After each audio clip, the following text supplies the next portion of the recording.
আমরা দেখব একের কয়ের দাগের বলেছে 608 দ্বারা গঠিত ক্ষুদ্রতম সংখ্যাটি কত হবে। যেহেতু এখানে ক্ষুদ্রতম মানে সব থেকে ছোট সংখ্যা তৈরি করতে বলেছে, তাহলে এই তিনটি সংখ্যাকে আমরা সব থেকে ছোট সংখ্যাতে রূপান্তরিত করব। তাহলে এখানে সব থেকে ছোট আমরা দেখতে পাচ্ছি 6, তাই আমরা 6 বসালাম।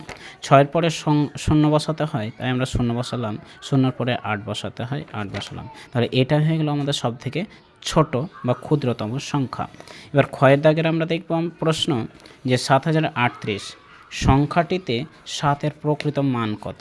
তাহলে এখানে আমরা যদি 7-এর প্রকৃত মান খুঁজতে যাই, তাহলে যেই সংখ্যাটা প্রকৃত বলে প্রশ্নতে বলে থাকে, তাহলে সেটাই অ্যান্সার হয়ে যায়। তাহলে এখানে প্রকৃত 7 আছে, তাই 7 আমাদের অ্যান্সার।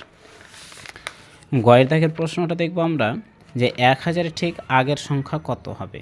তাহলে আমরা যদি 1000-এর ঠিক আগের সংখ্যা খুঁজতে যাই, তাহলে আমরা 1 কমিয়ে দেব। তাহলে এখানে আমাদের হবে 999 অ্যান্সার। এবার ঘয়ের দাগের প্রশ্ন দেখব 507, এটা অঙ্কে লিখতে বলেছে। তাহলে আমরা এটা অঙ্কে লিখব।